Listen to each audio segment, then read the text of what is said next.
Yo! What's up mga kachismosa at kachismosa? And for today's video, pag-uusapan natin yung issue sa Jollibee. Kilalang fast food chain dito sa buong Pilipinas. Actually, meron na rin sa ibang bansa. So all over the world na rin siya.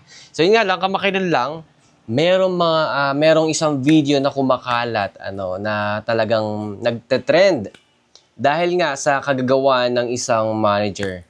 At ang issue dito dahil nga daw hindi marunong mag-inventory yung empleyado. Siguro first job niya or nagpa-part-time siya kasi karamihan sa mga estudyante yun ang trabaho sa Jollibee.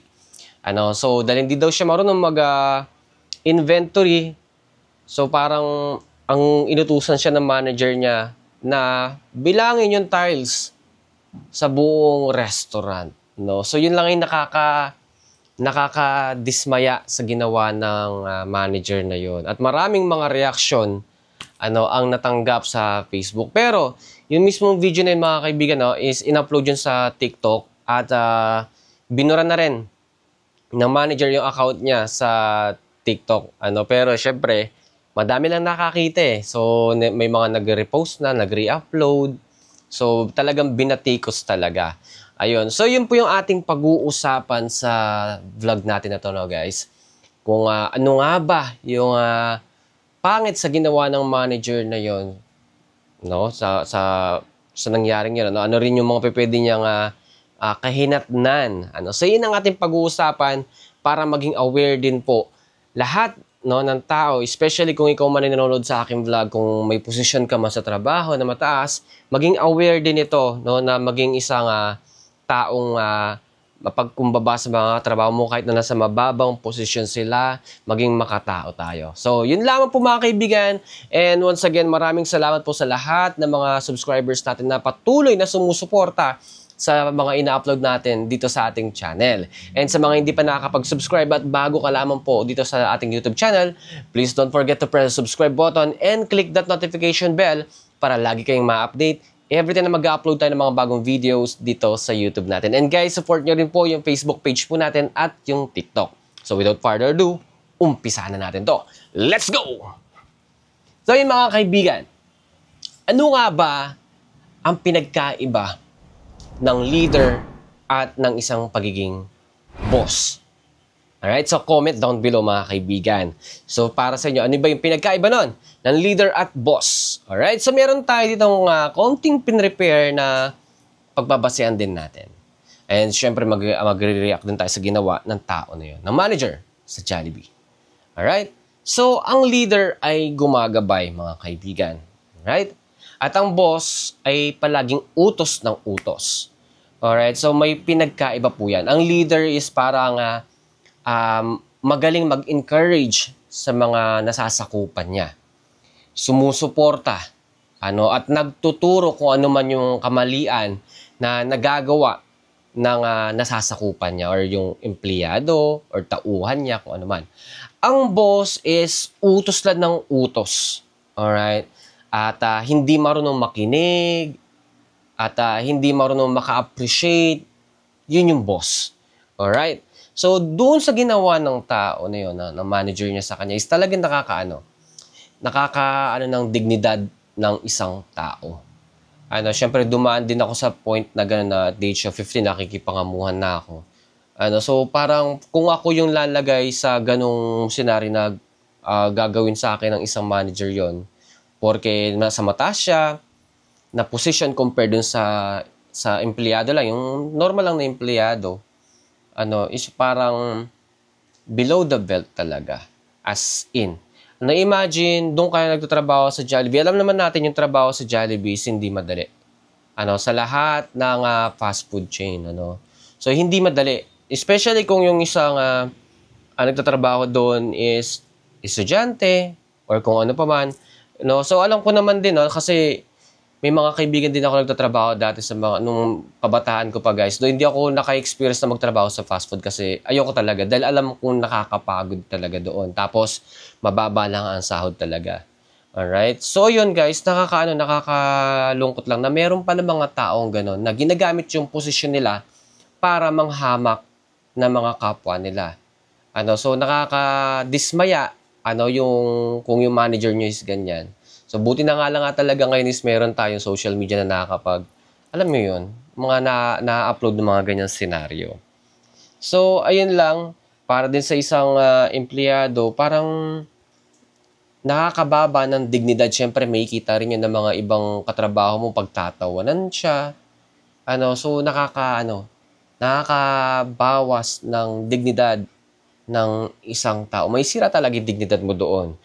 So ito, pwede itong maging actually, may kasong pwedeng ikaso talaga sa manager niya. Though hindi naman tayo attorney, pero sa nakikita ko talaga, is pwede talaga. Kasi parang abuse na yun eh. So ito yung mga points na mga kaibigan, meron tayong 4 na points na kailangan alam to ng mga tao, especially kung ikaw yung viewers na may posisyon ka rin sa trabaho, no? First, abuse of authority, or grave misconduct, So, ginagamit ng manager ang posisyon niya para ipahiya o pahirapan ang empleyado. Alright? Labag ito sa Code of Conduct ng karamihan sa mga kumpanya. At maaaring itong ituring na grave misconduct.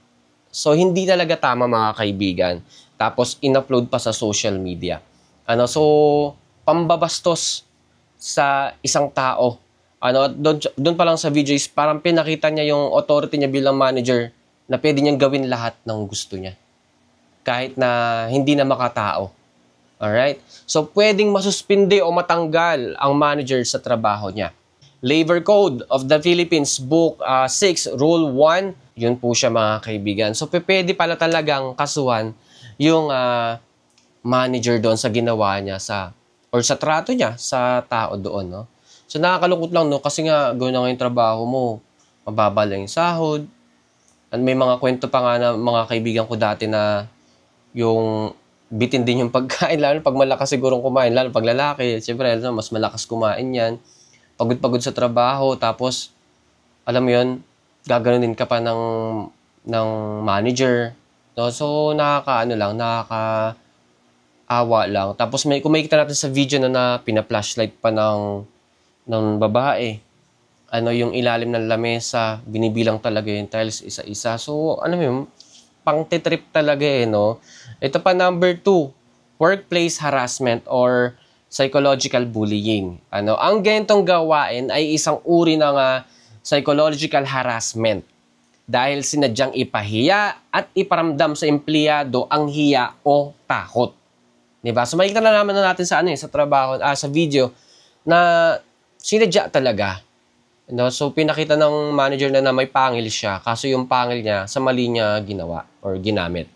Saklaw ito ng Safe Spaces Act, RA 11313 at maaaring ireklamo sa DOLE kung pribadong kumpanya. So yun siya mga kaibigan. Ang pangatlo, unjust vexation. Ang pagpapabilang ng tiles ay hindi makatao at hindi konektado sa trabaho. Tama yun. Anong sense? Ba't mo kailangan ipabilang sa isang empleyado yung buong tiles ng restaurant na hindi naman saklo ng trabaho niya? Kung mag-inventory, di ba, ang bibilangin lang yung mga stocks. Pero yun nga, ang babaw ng reason niya porket hindi marunong mag-inventory yung isang tao is ganun ipapagawa mo sa kanya. So parang hindi ka talaga leader or hindi ka karapat-dapat din na maging manager. Kasi you are not a leader. Naging boss lang siya.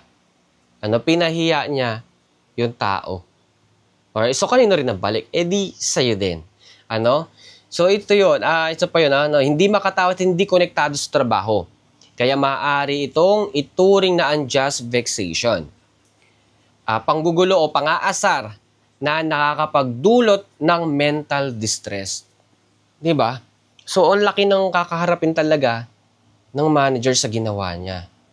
Diba? Alam mo yun, minsan talaga pag sa sobrang taas ng isang tao, nag-iiba na yung tingin niya sa sarili niya, feeling niya, magagawa niya na lahat ng gusto niya. Ako, sa trabaho ko, ngayon okay din ako sa manager ko kasi nga, puti yung manager namin mabait. Nakakabiruan namin. So kahit pa paano, 'di ba? Meron pa rin mga taong ganun, pero di ako makapaniwala na sa ganun na nga rin ang trabaho ng mga tao ng baba ng sahod, 'di ba? Tapos per oras yung ano nila doon, yung compensation. Tapos yun nga, 'di ba? Pagod-pagod talaga sa trabaho, tapos ganun pa yung gagawin, ganun pa yung itatrato sa kanya ng manager niya. Ano? So, ito yung basta no, Revised Penal Code, ano, Article 287, yun po yung mga kaibigan. Alright? Tapos pang-apat, ano, constructive dismissal kung napilitang umalis. Ano? Kung dahil sa pangyayaring iyon ay napahiya o napilitang mag-resign ang empleyado, pwede itong ituring na constructive dismissal. Kasi nga, for sure, di ba, parang mahihiya nang pumasok yung tao nun. Lalo na yung nagbilang ng tiles. Kasi isipin niya na parang pinagtatawanan siya ng mga katrabaho niya, hindi makatao talagang ginawa niya. Ano? Buti na talaga kung halimbawa sa akin pinagawa, baka hinamon ko na sa labas yung manager. Hindi nag-iisip ng matino, no, na hindi niya naiisip na mataas lang siya sa loob ng trabaho, pero paglabas, patas. Di ba? Yun ang kalyang salita. Yung mawawala yung respeto. Hindi lamang yon. Even, katulad nga, kumalat yung video, tapos mga tao nakakilala sa manager sa branch na yon. For sure, mawawala ng respeto sa'yo yung mga tao.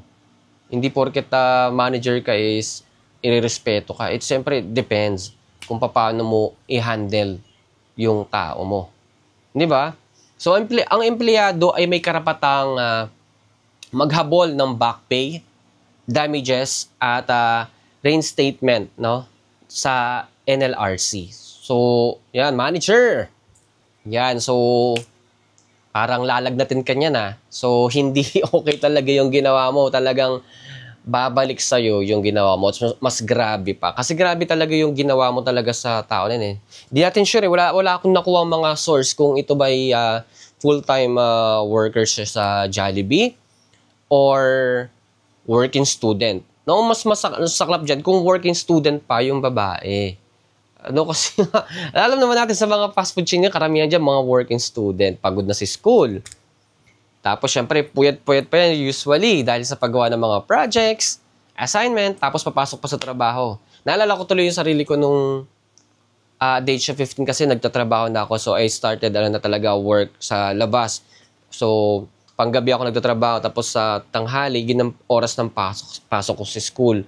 So, hindi talaga ganun kadali. Buti na lang kahit papaano, hindi ko naranasan yung mga ganun. So, swerte pa rin talaga ako. At, alam mo yun, kung ako rin yung nasa sitwasyon na yun, ako, mamalasin talaga sa akin yung manager kasi pambabastos talaga yun. Alam ko yun na sa sarili ko na hindi tama yung ginagawa sa akin. Kung halimbawa, kung ako yun nasa sitwasyon, no, ng taon na yon. So, yun lang po sana itong itong video na to guys, no? Especially kung ikaw na nanonood ngayon ng vlog ko na to is may posisyon ka sa trabaho. Sana maging eye-opener sa atin na hindi ang position natin sa trabaho ang magiging basehan natin para manghamak tayo or mangliit or manapak ng ating mga katrabaho. So hindi hindi tayo tagapagmana ng mga kumpanyang pinapasukan natin para maging ganun tayo. Kailangan, mas maganda sa trabaho yung flow sa trabaho is ang ganda ng vibes, peaceful, nagkakasunduan lahat, walang minamaliit, walang minamata, walang katrabaho na nagbabantay sa trabaho ng may trabaho. Alam mo yun, mas maganda yung peaceful talaga eh. So yun po sana maging maging eye-opener to sa lahat.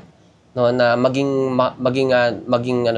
makatao, maging maayos tayo sa pakikitungo sa mga katrabaho natin. Kasi nga legacy natin, yung iiwanan natin sa mga katrabaho natin, mas maganda yung tatanda tayo na maaalala tayo ng mga naging katrabaho natin or si ganito, napakabait niya nung time na nagtatrabaho sa ganitong kumpanya, ganun, nakatrabaho ko to.